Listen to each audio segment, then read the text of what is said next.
Hey guys and gals, it's your buddy Drew from Living History's Mysteries and Ferocious Feline Productions. You know, it's been quoted that war is hell, and many horror stories come out of any war, regardless of how one sided or two sided or multiple sided that it actually is. But what about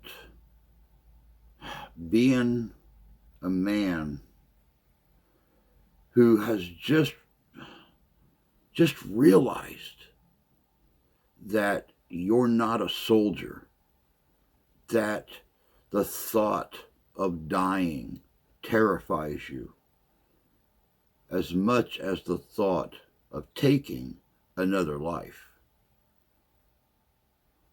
What about going down in history as the first man to die in almost 100 years after being court-martialed, and being the last man to ever die because of a court-martial? Today we're going to take a look at just such a man from right here in my state of Michigan.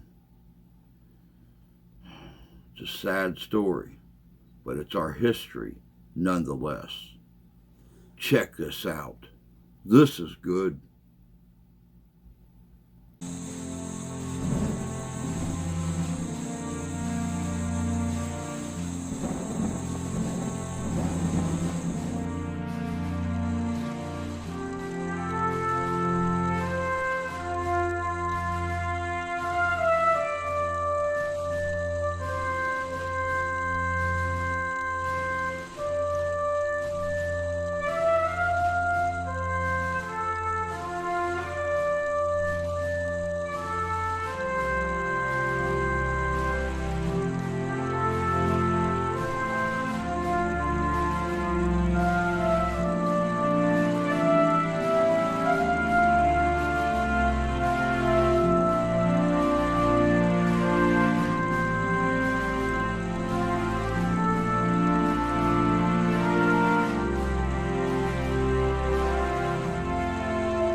Edward Donald Slovik was born on February 18, 1920, to Anna and Josef Sławikowski, a Polish-American family living in Dearborn, Michigan.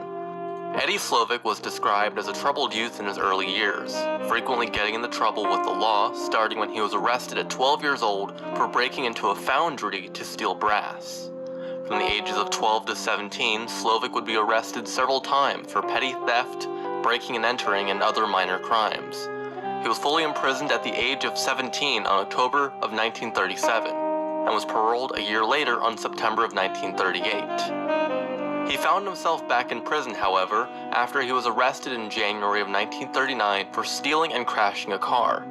He was paroled for the last time in April of 1942, and began working for Montella Plumbing and Heating in Dearborn, Michigan. That was where he met a woman by the name of Antoinette Wisniewski, who was working as the bookkeeper for the company's owner.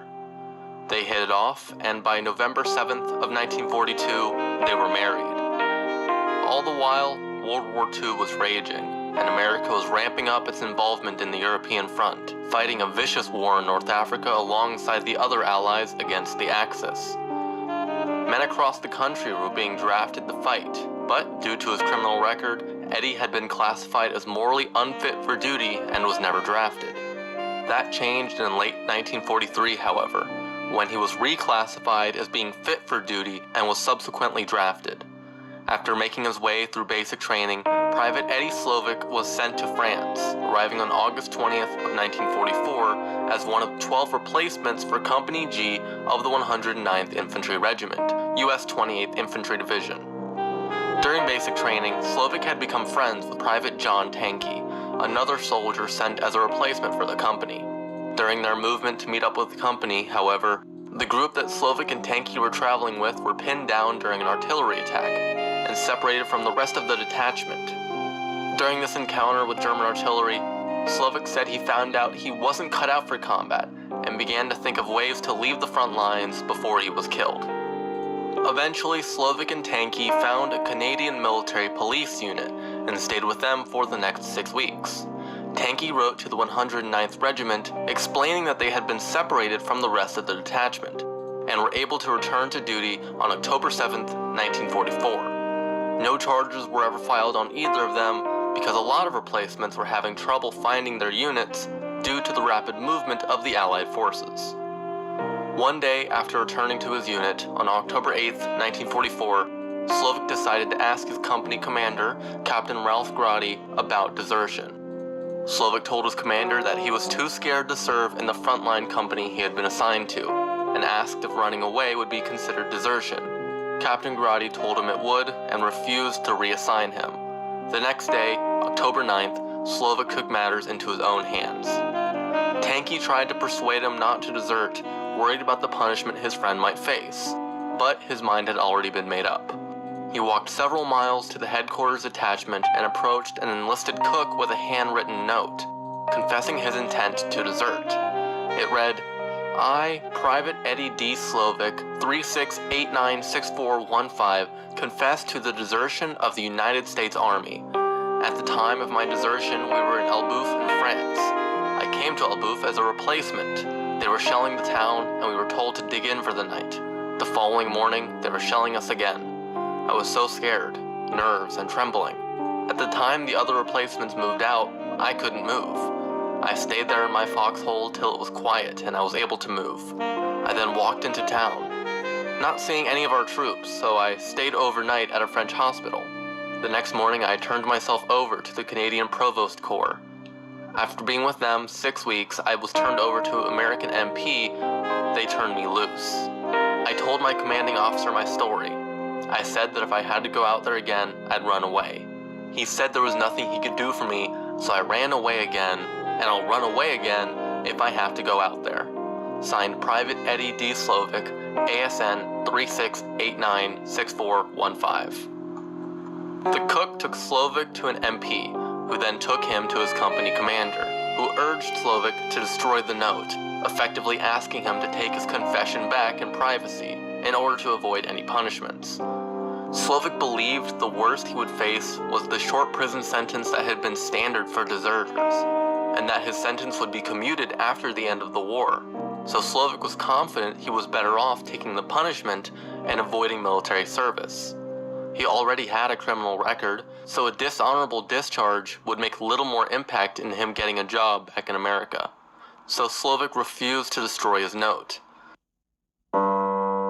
He was taken before Lieutenant Colonel Ross Henbest, who once again offered Slovik the chance to tear up his note, but Slovik refused once more. Henbest told Slovik to write on the back of the note that he understood the consequences of desertion, and that this note would be used as evidence against him. After being taken into custody, he was put in a division stockade, and then brought before the division's Judge Advocate General, Lieutenant Colonel Henry Somer.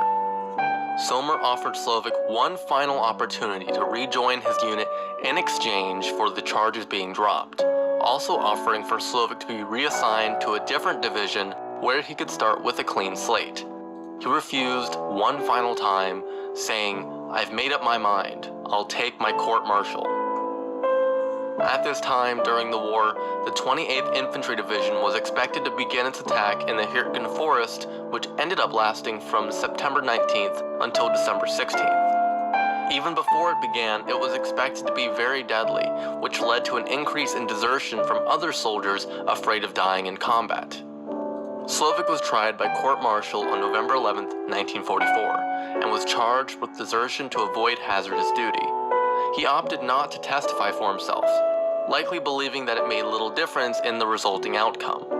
In the end, he was unsurprisingly found guilty of desertion by the 9 officers of the court. However, he was sentenced to death, a sentence that was approved by Major General Norman Cota, who said, "Given the situation as I knew it in November 1944, I thought it was my duty to this country to approve that sentence. If I hadn't approved it, if I had let Slovik accomplish his purpose, I don't know how I could have gone up to the line and looked a good soldier in the face." Slovik was shocked by his sentence and pleaded for clemency, writing to General Dwight D. Eisenhower in early December of 1944. However, with desertion becoming an even larger issue in France, as the Battle of the Bulge began, Eisenhower confirmed Slovik's execution on December 23, 1944.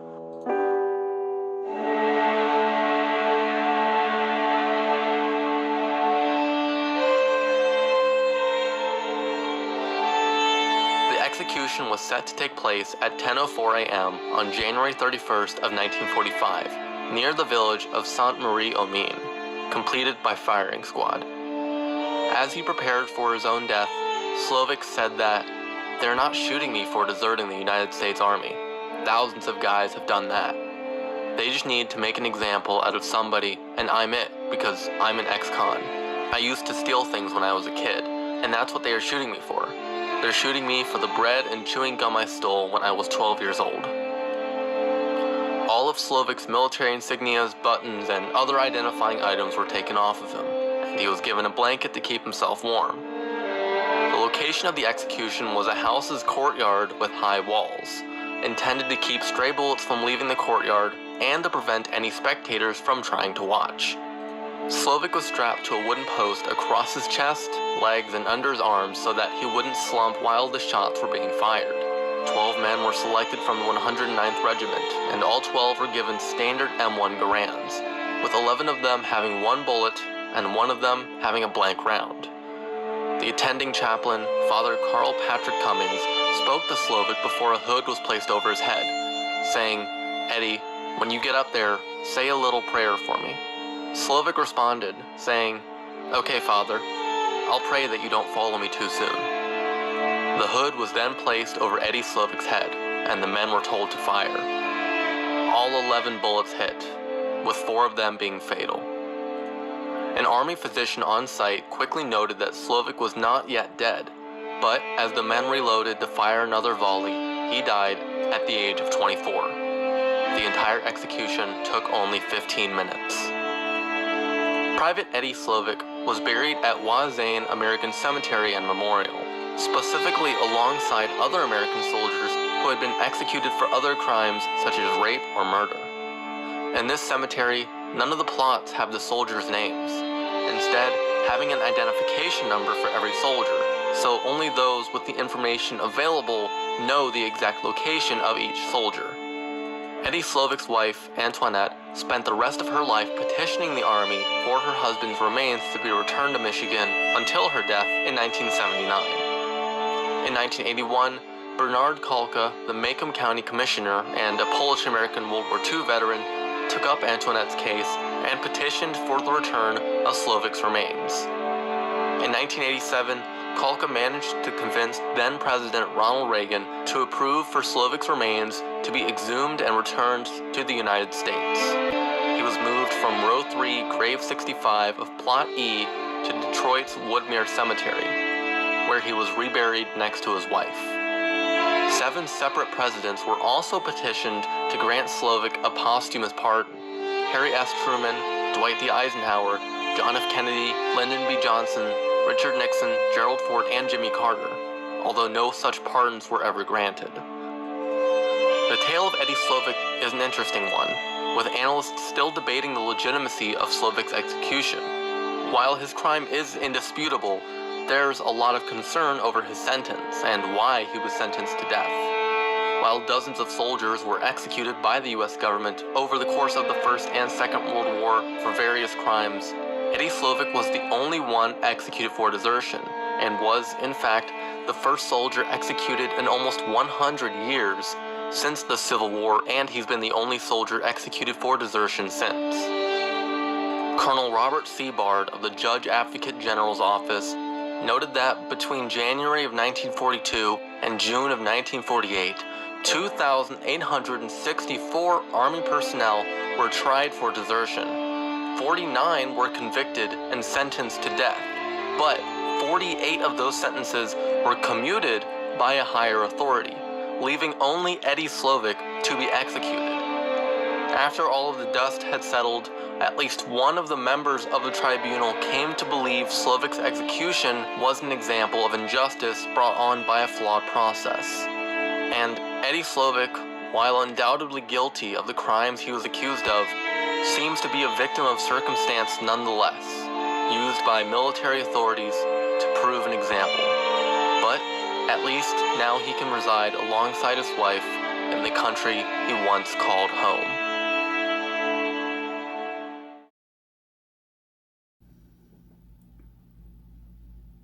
Welcome back. You know, it's like I was saying in the beginning. It's terrifying enough to go to war. I can't imagine what it's like for our troops that have to be put into a situation where they're fearful of losing their own life, of never seeing their loved ones again, and inflicting that on a total stranger that you've never looked face to face on.